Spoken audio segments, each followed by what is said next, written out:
Hello, I'm Mantastic and Fantastic, and today I'm going to be talking about the 10 Magic Stones Super Godfest that is coming to North America on Monday. So this Godfest can be kind of nicknamed the Great Witch Hat Super Godfest because it's another one of those 10 stone events that's going to feature special seasonal collab cards as well as high rolling rates. So for the most part, this actually would be one of the best Super Godfest to date, and that is because it features incredibly high rolling rates for rare and valuable cards, but it also has the best collateral benefits we've ever had at this point in time.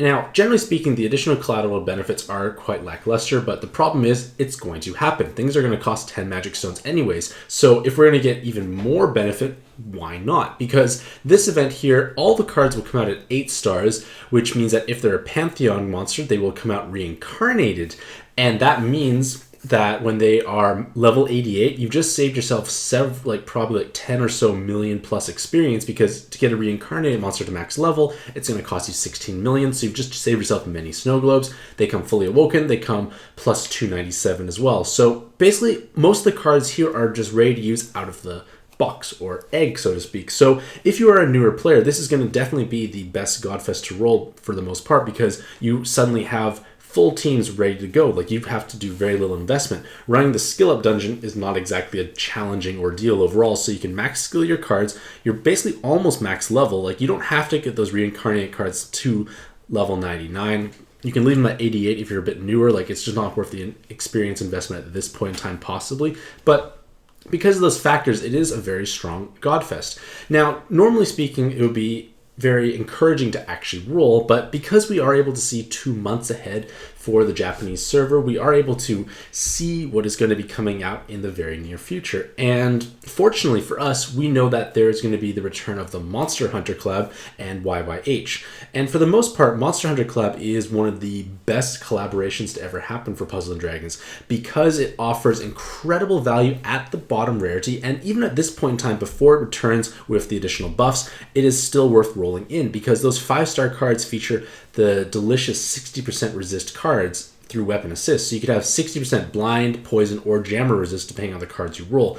And generally speaking, those resistances are key to playing through endgame content, because being able to completely block or void these mechanics is amazing, because you don't have to dedicate active skills for that. You don't have to use an active skill to counter that. When they change your board to like various poison orbs, you resist that, you're going to have an easier time stalling on that spawn. Obviously, it doesn't do any good for the Skyfall buffs or debuffs, but at least you're covered from orbs being generated against your will. So Monster Hunter is definitely worth rolling in. So with this in mind, it's going to be quite difficult, somewhat challenging, so to speak, to figure out where is the best place to spend our magic stones, assuming there is a limited supply.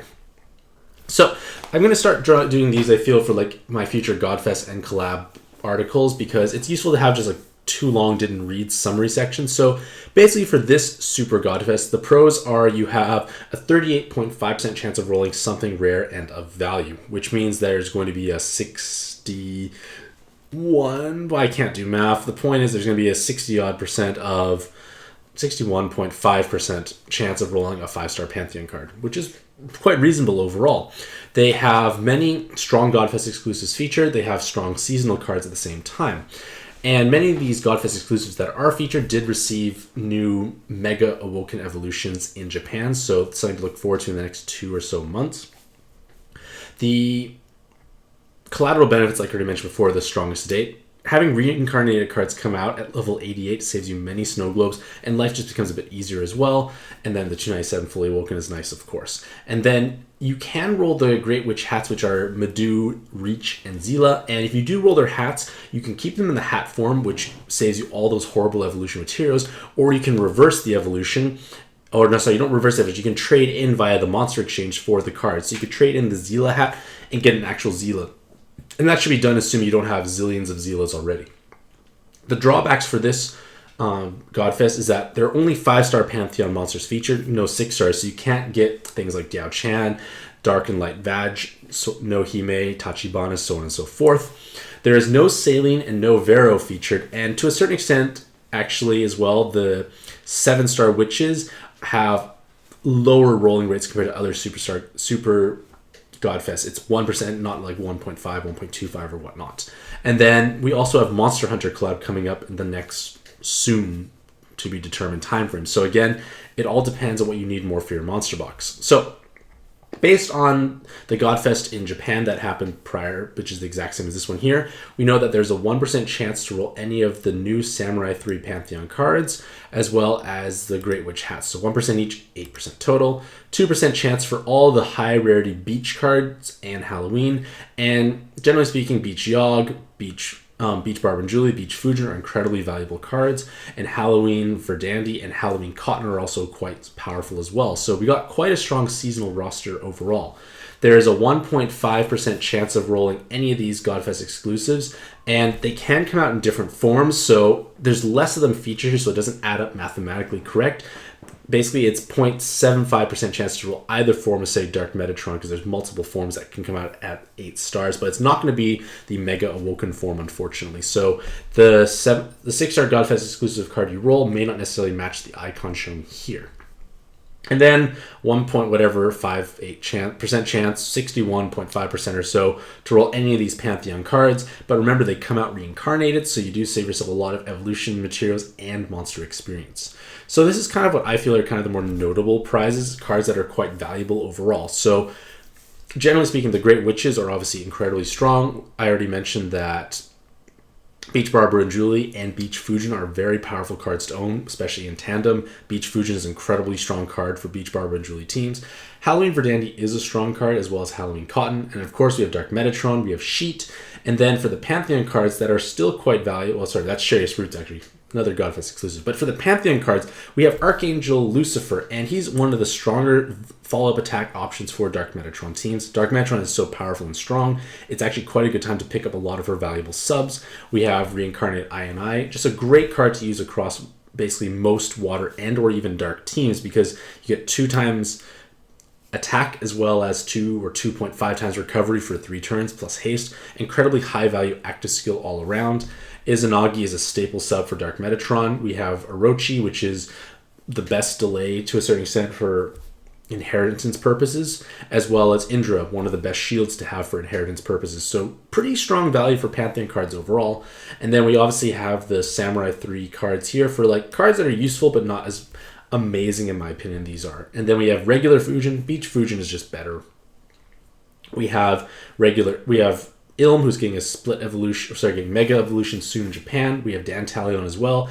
Amino's still a strong VDP card, as well as Arena 3 farming, as well as Anubis, who is still a reasonably strong card overall. Like, it's nice to pair of Diabolus as well, and especially when Monster Hunter comes back. You have Anubis, you can piggyback off a friend. And then Yomi, while a lot of people may think, oh, it's just a time extend crunch stick, but the thing is, it has very high base health, so it's great for those teams that have high health already. And then their active skill now provides you 3 turns of bind and awoken bind clearing, if I'm not mistaken. But it's just having an extra layer of utility, as well as having an L super awakening, so it's just a more valuable card than it used to be beforehand. So my thoughts on this Godfest overall, you've heard most of them already, that it's an incredibly strong time to actually roll valuable cards. Like, we have a 38.5% chance of rolling any of these cards featured here. And for the most part, almost all of these cards have amazing value. Like, even at the very worst, if you roll a 6-star Godfest exclusive that has no value at this point in time, like Kana, you are able to use her as trade fodder. But again, Kana might receive a Mega Awoken Evolution that will take everyone by surprise, because Paimon became something completely different, Dantalion became something completely different, that sort of idea. The seasonal cards, basically, Beach Eshimali is okay, not as prevalent as the other 3, and then Halloween Sonya Grand's quite lackluster, but again, those cards can in theory be used as trade fodder for the 10 stone collabs. Generally not a good thing to do, but rolling them is not actually as bad of a thing if you're not going to actually use them now.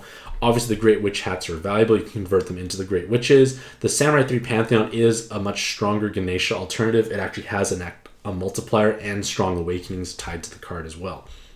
So it is a good Godfest to roll, and even though the 10 Magic Stone price tag may seem off-putting, in all honesty, it is the best we're really going to get at this point in time. Like, 5 Stone Godfests are just horribly lacking. Like, they just don't offer very much. They have abysmal rolling rates. They don't have all these extra collateral benefits. Because if you think about it, even if like a 5-stone event had half the rolling rates, you tend to have no collateral benefits. So it's better just get the collateral benefits and the higher rolling rates at the same time. So generally speaking, I would say roll in this Godfest under several key conditions. The key conditions are you are a newer player. If you are a newer player, you have a very shallow monster box. This is a great time to bulk it up. There are a lot of strong Pantheon cards which are more common to roll, and the fact that they come out reincarnated with all those pluses is just going to save yourself a lot of time and a lot of hassle, and you can basically start jumping into content you couldn't have cleared beforehand, as well as having the chance to roll some truly powerful leaders as well. Now, that is one of the first conditions. And the second condition is, I'm basically jumping ahead to a different section here. The second condition is how much can Monster Hunter actually benefit you? So Monster Hunter offers the best weapon assist that we have available for any collab dungeon or collab event, especially because the lowest rarity cards are able to be made into weapon assists. So if you're a player who is trying to push into the higher levels of arena, those weapon resists are going to become incredibly valuable, allowing you to push through very hard content, as well as the upper level challenge dungeons for like February or whatever special events we have. So the weapon assists are definitely invaluable for players who have a more deep and diverse monster box. So again, if you are a newer player, I would definitely roll in this, but if you're someone who's been playing for a prolonged period of time, you can clear most content, you need these extra resists to push yourself to the next level, it's better to save yourself for Monster Hunter, because even though they are 5-star rarities, you're still probably going to want to pick up at least one of each of the resists. You want to have coverage as needed. So Monster is definitely the place you want to roll if you're such a place like myself who has a very deep monster box. With that being said, I actually have 500 plus stones on both of my accounts because of continuous saving. So what I'm actually planning to do is roll a bit in this Super Godfest. If my luck is on fire, maybe I'll roll a little bit more, but I probably will do maybe like 10 or so rolls per account, and I'll still be at 400 plus magic stones, like a very healthy amount.